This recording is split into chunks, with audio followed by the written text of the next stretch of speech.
Sa Verde naman, sa Verde. Pasensya na ako, lasilista ako eh. Ba't unang Ateneo dinukot ko? Blue. Can you please tell our viewers who you are as a former student of LaSalle? As one who had blood relations to a political clan? Bigla ako natawa. Respected, political clan of respected national leaders. As a politician yourself having held values. Ako po yung nag-aral ng elementary sa Alaminos, Pangasinan. Ako po yung nag-high school dito po sa Claret School of Quezon City.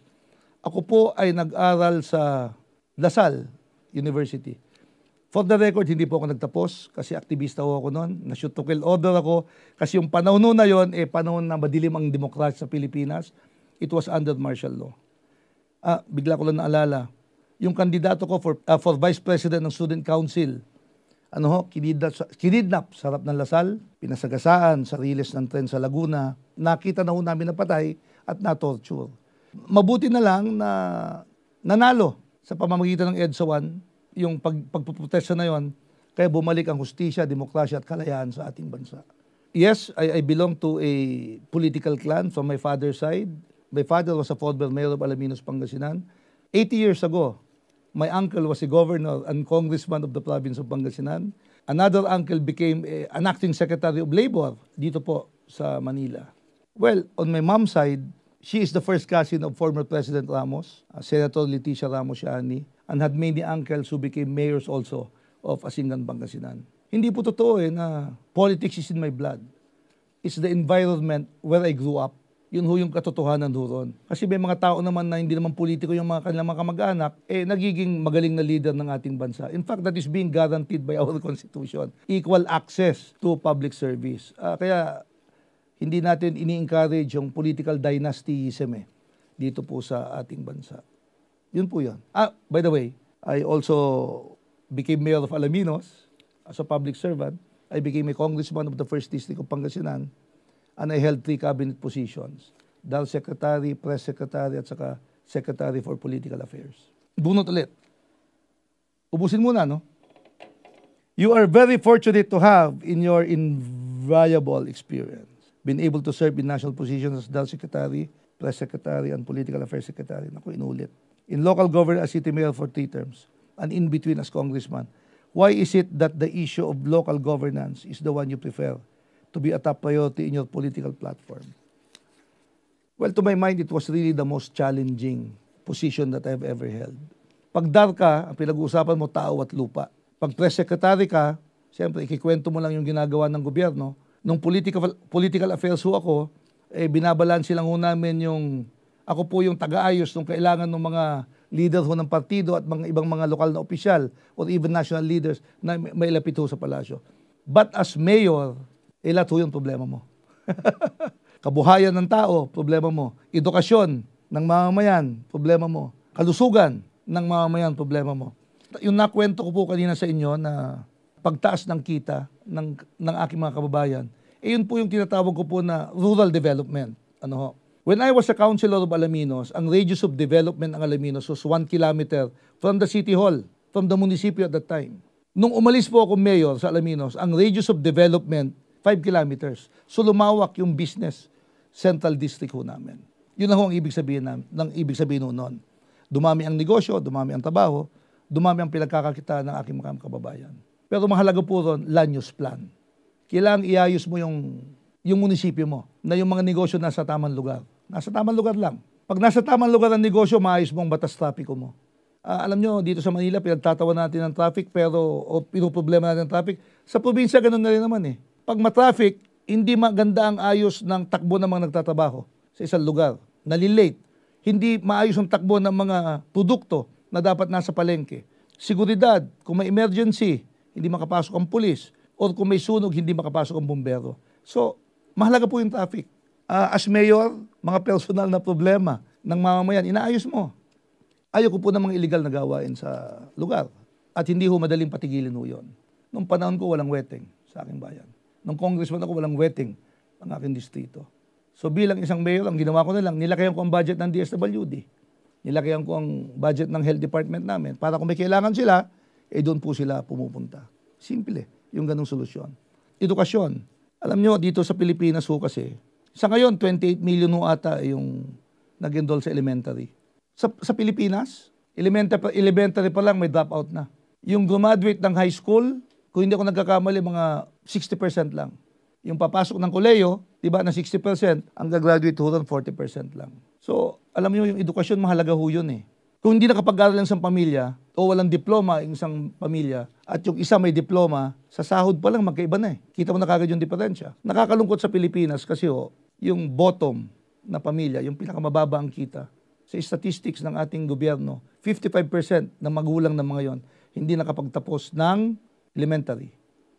30% lang ang nakapagtapos ng high school. Kung hindi ako nagkakamali at hindi ako nakapasok ng koleyo. Kung mababa ang kanyang kita, baon sa utang, baon sa kahirapan, kaya dito sa Pilipinas, pati yung kahirapan, pinapamana eh.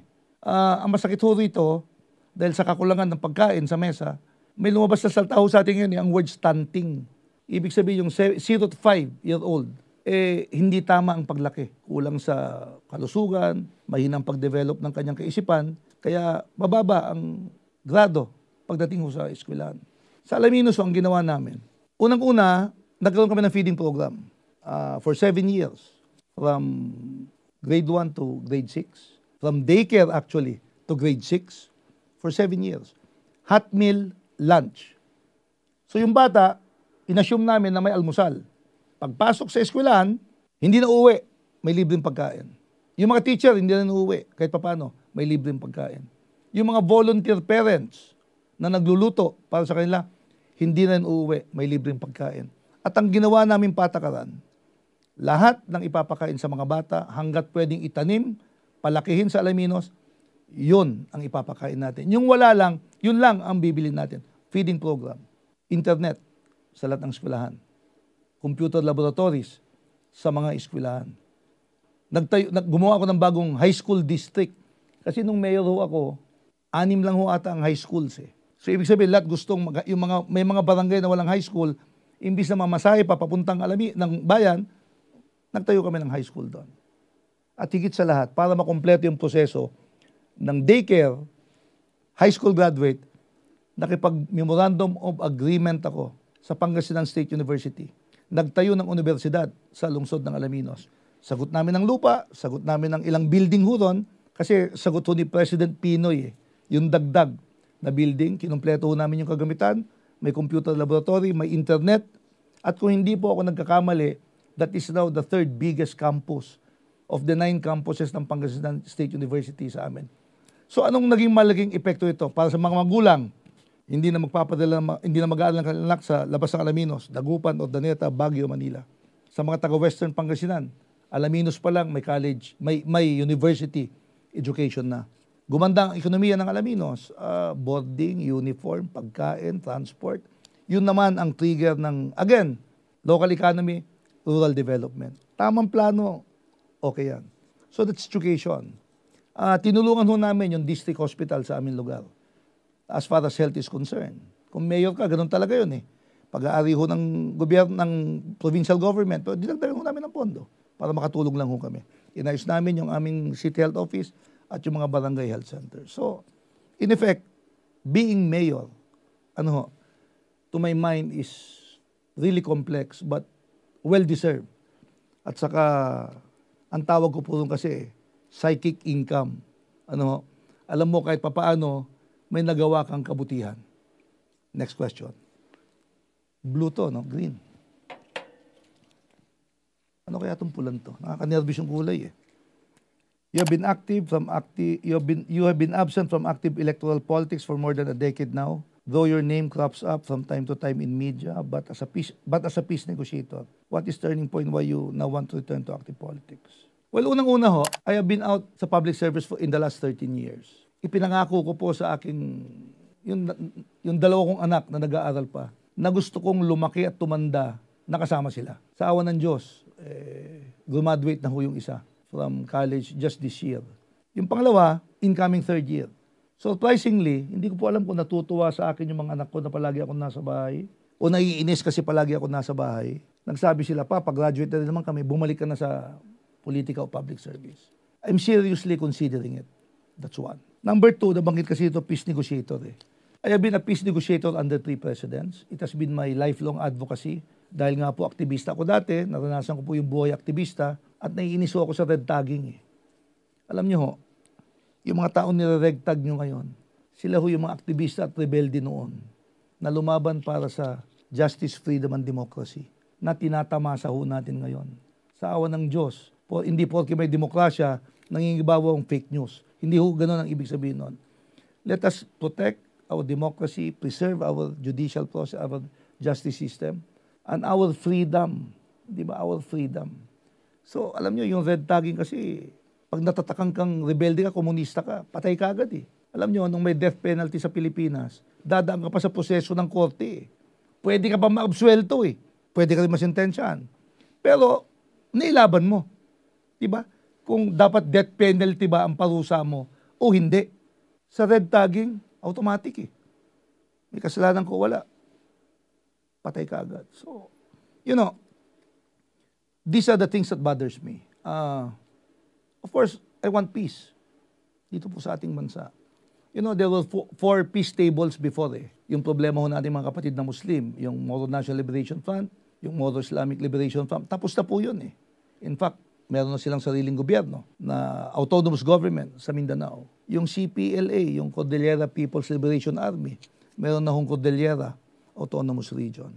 Yung pong RPA-ABB, mga kunhuto mga humiwalay sa Communist Party of the Philippines, they are now living peacefully in the Negros Islands. Ang naiiwan na lang, 50 years or 53 years na ngayon, is the Communist Party of the Philippines, National Democratic Front, at saka yung NPA. Dapat nang tapusin ito. You just have to think of 50 years of war or 30 years of negotiation. Lahat ng giyera sa buong mundo, kahit dito, it always ends up via political settlement. Pangalawa, hanggat hindi nawawala yung kadahilanan ng kahirapan sa Pilipinas, meron magre-rebeldeng Pilipino. Diba? Para sa akin, ayusin yung peace talks, mag-usap kayo, magpirmahan kayo ng dokumento, hawak nyo baril nyo, parang ngayon na, hawak pa naman baril nila eh. Pero wag na kayong manggulo. Ibig sabihin, wag na kayong manggera. Gagawin ng gobyerno ang nararapat para mawala yung kahirapan dito po sa ating bayan o yung mga dahilan ng inyong pagre-rebelde. Ang advocacy namin, sabi ko kanina, local government, bakit gusto kong babalik mo sa gobyerno? Our advocacy is local government, rural development. Yun lang. Balansein yung budget ng dalawa, city at saka munisipyo para parehas yung serbisyo na naibibigay. Rural development, kaunlaran. Dagdag na trabaho, kabuhayan, negosyo sa mga munisipyo para umasenso ang Pilipino. In that sense, mababawasan pa ngayon tao sa mga yung congestion dito sa city governments at babalik. Para maging totoo yung balik probinsya program. Yun lang yung ibig sabihin nun. Kasi hindi ako babalik sa probinsya kung wala akong trabaho. Di ba? Labas dito, edukasyon para sa lahat. As guaranteed by the Constitution. Access to health para sa lahat. As guaranteed by the Constitution. Ang problema nangyayari sa atin ngayon, lihis eh. Lihis. In the same manner na ang pangarap ng gobyerno, ito yung pangako ng Constitution eh. Ito yung pangarap ng gobyerno upper middle income class. Alam nyo ba ibig sabihin nun? 80,000 to 100,000 naman ang iyong kinikita. Sa bilang ng populasyon natin, walang 1 milyon ho yun. Walang 1 milyon. Yung ang kita ho 300,000 o 400,000 above, wala akong 200,000 yun. Sa Pilipinas. Yung mas mababaho ron, 150,000 naman, wala akong 300,000 yun. Pag pinagsama mo yung dalawa, wala akong 1 milyon na pamilya ho yun. And yet we have 20 million families. Kung ang plano ng gobyerno, gawing middle income economy to, yung 80,000 to 100,000, less than 1 million din ho ata, kung di ako kakamali. Less than 1 million. So, ibig sabihin, pamilya ho to, pamilya. 2 million, 20 million, 18 million yung nasa ilalim nito. Kung ang pinag-uusapan natin ay living income as guaranteed by the Constitution, dapat sa ngayon, sa presyo ngayon ang living income, average 1,000 a day, 30,000 a month. Ilang ang ibig sabihin nun? Living income. Minimum ho yun. Minimum. Dapat yun ang minimum nakita mo para maayos-ayos ang buhay mo. Iilan lang ho yun. Marami-rami naman ho yun sa Pilipinas. Babaho nun, yun na po yung mga tinatawag natin na sakto lang ang kita. Sakto, parang coke, sakto. Di ba? Na may mga-aksidente lang, utang na. At ang pinakamahirap dito, yung below 10,000 na talagang nabubuhay na lang ho sa utang. Yun na lang ho yun. Baon sa utang ko yan. Utang lang ng utang ho yun para makabawi. So, posible ba? I don't think so. I don't think so. Posible na maabot natin yung upper middle income economy, pero yung development para sa nakakarami, hindi para sa iilan. Hindi lang para sa 3 milyong pamilya out of 20 million families. Maging 70% man lang sana eh. Yung maganda kita, gaganda po ang takbo ng ating ekonomiya. Bakit? Simple lang. Yung may pera, may choice sa buhay yun eh. Yung walang pera, walang choice sa buhay yun eh. May choice siya ng private hospital. May choice siya ng private school. Sa kanya, ang Jollibee, snacks lang eh. Dito sa Manila, snacks ho yun eh. Sa probinsya, luxury ho yung Jollibee. Nakikita ko mga kababayan ko dati na kwan eh. Magsisimba galing barangay, pupuntang bayan. Pag natanaw ng anak yung Jollibee, obligado pinag-iupunan eh, once a week, twice a month. Dito sa Manila, snacks lang ho yun eh. O regular meal or comfort food ng mga bata. Yung normal dito, special ho doon eh. Sabi ng konstitusyon ho natin, dapat umasenso ang karamihan o hindi pwede lahat. Kung lahat, o if ever, hindi ho nangyayari ho yun. Yun ho yun. If ever, babalik ko akong politika, yun yung aking pangarap. Diba? Ito ipatupad yung hangarin ng konstitusyon. Actually, may plano ko talaga naman kami magtayo ng party list organization. Ang pangalan ho Action Dapat, Tapat Dapat. So, hopefully, marihisto to at manalo sa dating na eleksyon. Next question.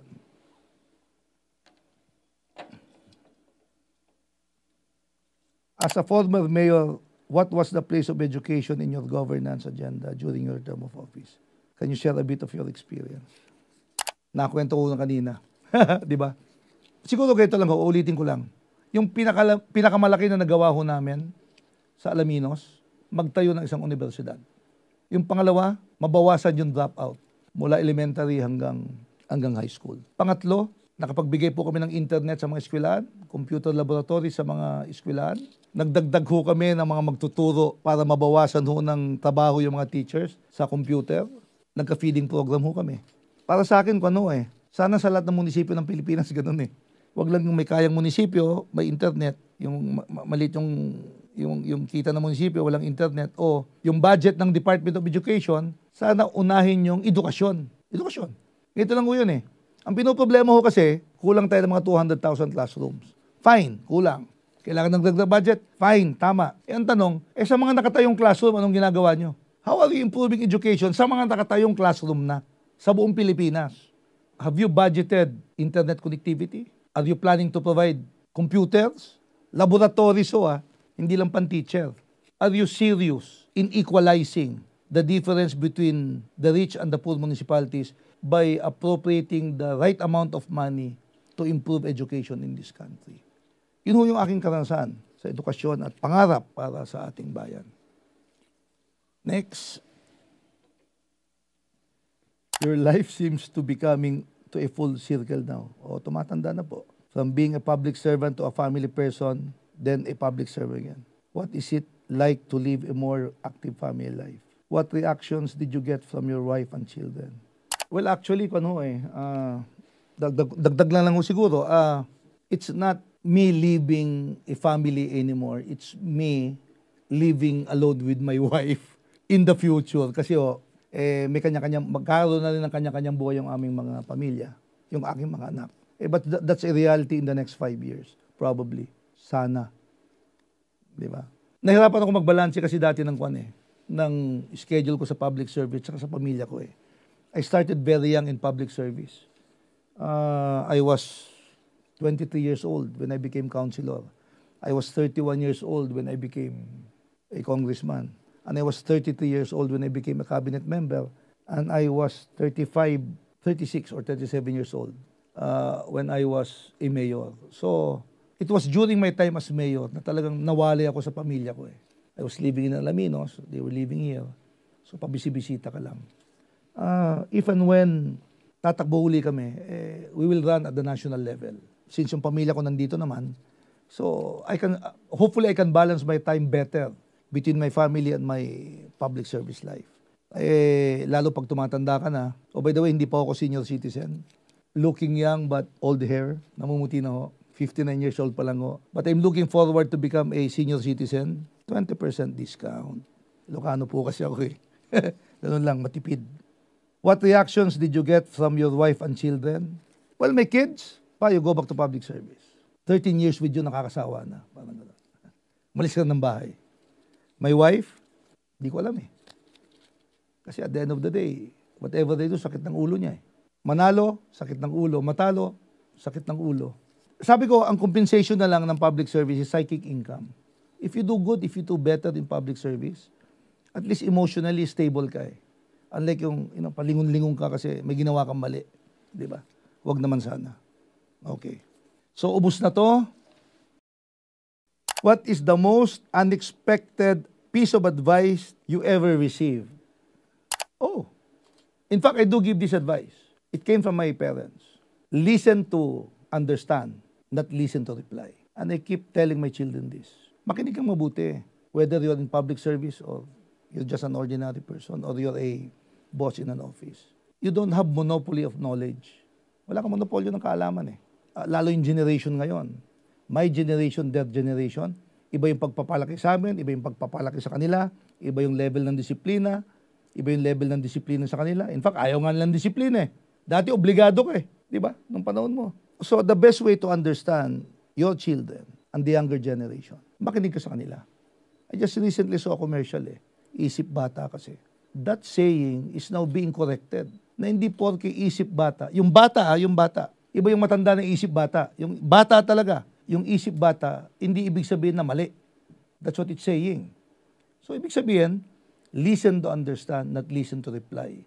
May mga tao kasi na sobrang bilib sa sarili, hindi pa tapos magsalita isa, sinasagot na. Eh hindi pa nagtatanong. Di ba? So ano yung sasagot mo? Parang ganon. Yun lang. That's the best advice. And until today, I practice it.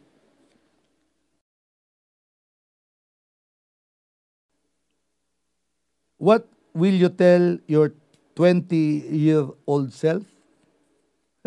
Grow up. 20-year-old.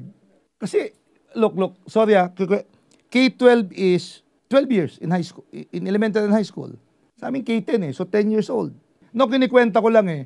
So kasi, what will you tell your 20-year-old self? Grow up.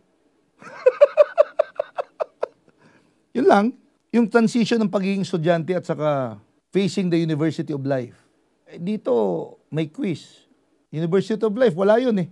Yung experience mo nung nag-aaral ka at biglang bulaga, graduate ka, magkaiba ho yun eh. So, ibig sabihin, bit-bit mo pa sa edad na to yung pagiging estudyante at bata mo eh. So, ang advice ko po sa sarili ko, grow up. Okay. What do you think will be the legacy of Danny Braganza?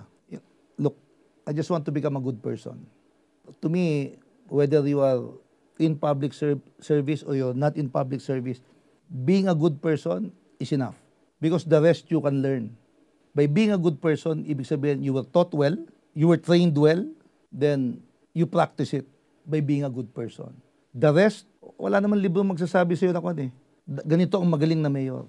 Ganito ang magaling na congressman. Ganito ang magaling na senador. O ganito ang magaling na pangulo.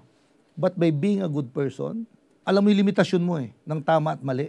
And if you know that, then just read the Constitution. Ito yung bawal. Ito yung pwede. Ito yung bawal. If you're a good person, wala kang iniisip na maling intensyon, masamang intensyon sa kapwa mo sa gobyerno. So, yeah. Good person. Okay. Hello.